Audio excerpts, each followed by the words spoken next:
E a gente volta para falar sobre as câmeras corporais e também a expansão do transporte metroviário. Promessas de campanha de Tarcísio de Freitas ganham novos capítulos. O repórter Antônio Wells esteve em Taboão da Serra, município que recebeu o governador nesta segunda-feira. Acompanhe. O município de Taboão da Serra deve ser o primeiro da região metropolitana a ter uma estação do metrô. Nesta segunda-feira, o governador de São Paulo, Tarcísio de Freitas, assinou o contrato entre o governo estadual e o grupo CCR para levar a linha 4 amarela até a cidade. O investimento é de mais de 3 bilhões de reais e, segundo o governo estadual, 3 mil empregos serão gerados. Agora, o objetivo é ter o novo trecho à disposição da população a partir de 2028. O metrô vai ser uma realidade. Vocês estão de parabéns, porque lutaram por isso, acreditaram nisso. Hoje, ele está se tornando uma realidade. A gente vai começar a ver essa obra, 3,4 bi de investimento, emprego sendo gerado, e o metrô chegando aqui, a gente vai ver isso acontecer. E em 28 a gente vai estar aqui para inaugurar, para ver as primeiras viagens do metrô de Taboão da Serra. Atualmente, a linha 4 do metrô tem em uma ponta a Estação da Luz, no centro, e na outra a Vila Sônia, na zona sul da capital. O trajeto da Estação Vila Sônia até o centro de Taboão é feito de ônibus. A estimativa é que 150 mil pessoas vão utilizar o novo trecho todos os dias. Qual é o tamanho do bem que o Tarcísio está fazendo para as pessoas dessa região? Principalmente a cidade de Embu-Guaçu, Juquitiba, São Lourenço, Itapecerica da Serra, Embu das Artes e Taboão da Serra, principalmente, que é o pai do metrô. Mas vai trazer muito conforto para o pessoal dessa região. A extensão da linha 4 amarela do metrô aqui para Taboão da Serra faz parte do programa estadual SP nos Trilhos, que contempla o investimento de quase 200 bilhões de reais para acrescentar 1.000 quilômetros de linhas de trem e metrô para o território paulista. São mais de 40 projetos, entre eles a proposta de levar o metrô para outras cidades aqui da região metropolitana. Tem 18 bi da obra da linha 6. Já está em obra, já está em execução. Em 26 a gente entrega a primeira parte. Em 26 já vai estar pronto da Brasilândia até a estação Sexo Pompeia. Tem mais 13 bi de obra em execução hoje, na linha 2, que está saindo lá do complexo Rapadura, está chegando na estação Anália Franco e vai ligar a Vila Prudente. E a gente já vai começar daqui a pouco, aí mais 15 bi de obra, a extensão da Penha até a Dutra. Nós vamos levar o metrô para Guarulhos também. Nós estamos tirando o metrô da cidade de São Paulo, levando para as outras cidades da região metropolitana. Isso aí, gente, já está contratado, já é contrato assinado. Na coletiva de imprensa que foi realizada aqui em Taboão da Serra, depois da assinatura do contrato que estende o metrô aqui para o município, o governador de São Paulo, Tarcísio de Freitas, aproveitou a oportunidade para falar da polêmica envolvendo o edital, que estipula a compra de 12 mil câmeras corporais para a Polícia Militar. 14 empresas participaram da concorrência, então nós tivemos bastante concorrência, tivemos um desconto importante, uma redução importante no custo por câmera, isso em função da própria competição.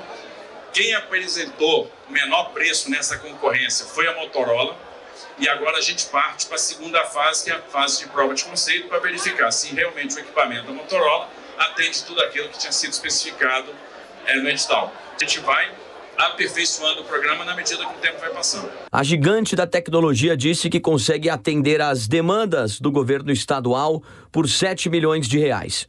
Foi o menor valor do pregão, que contou com outras 13 empresas. O edital prevê que as câmeras gravem por 14 horas seguidas, sem que a bateria acabe ou a memória fique lotada. Agora, a Motorola terá que passar por várias análises para, de fato, ser a empresa fornecedora das câmeras corporais.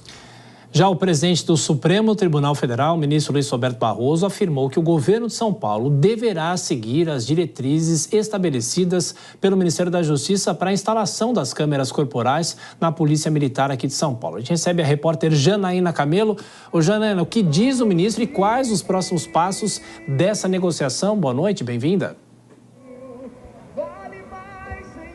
Boa noite, Thiago. Muito boa noite para você e para todos que nos assistem. Além disso, o Supremo também determinou aí que o governo de São Paulo informe aqui ao Supremo sobre cada etapa do processo licitatório aí para aquisição das 12 mil câmeras. Isso acontece, Thiago, depois que o governador Tarcísio de Freitas se manifestou aqui ao STF na ação da Defensoria Pública de São Paulo e se comprometendo na implementação aí desse programa das câmeras corporais, respeite aí as políticas públicas.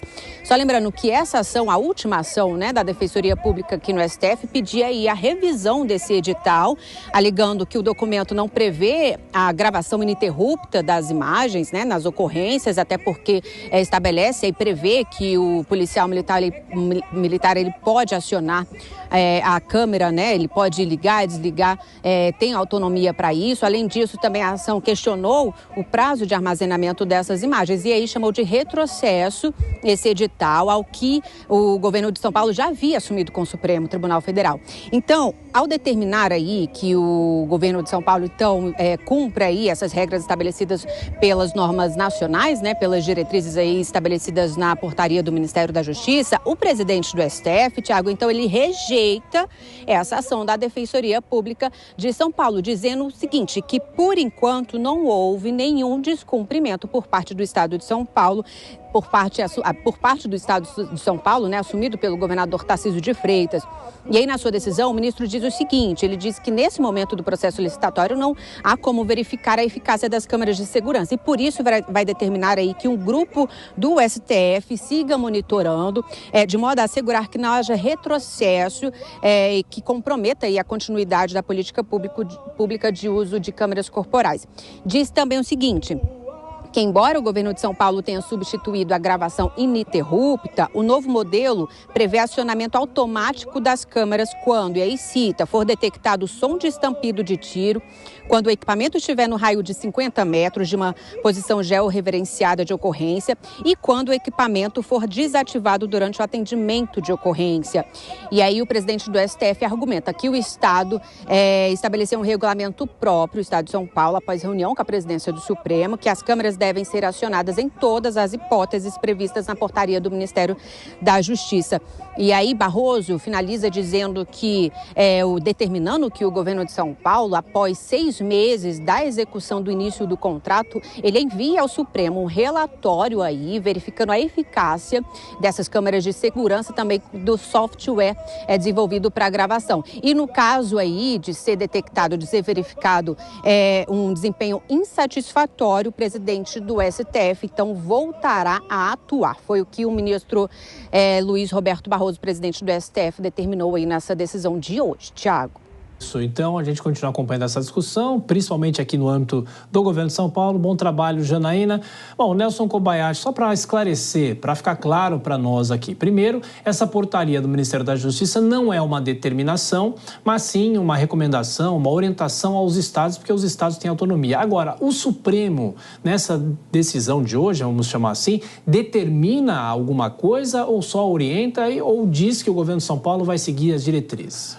Vamos lá, Thiago. De fato, a norma do Ministério da Justiça, ela não pode obrigar aos estados que sigam obrigatoriamente essa norma do Ministério da Justiça. Ela tem um viés de recomendação de fato. Apesar de o ministro Lewandowski deixar claro que para aqueles que quiserem acessar o Fundo Nacional de Segurança Pública para adquirirem as câmeras, aí deveria seguir obrigatoriamente as recomendações do Ministério da Justiça.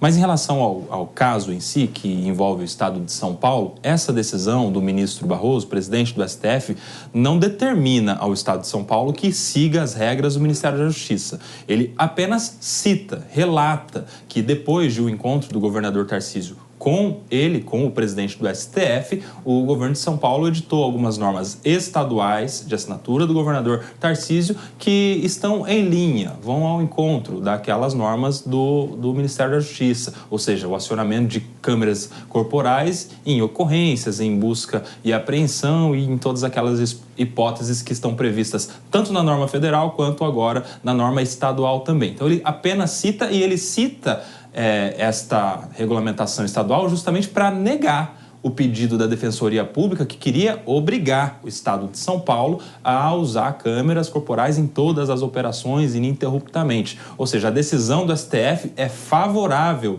ao Estado de São Paulo, é contrária ao pedido da Defensoria Pública e já pela segunda vez, tanto que era um pedido de reconsideração. Lá atrás já havia pedido, o ministro presidente do STF negou o pedido de suspensão da decisão do Tribunal de Justiça que acolhia a tese do governo do Estado de São Paulo e agora numa reconsideração novamente da vitória ao Estado de São Paulo.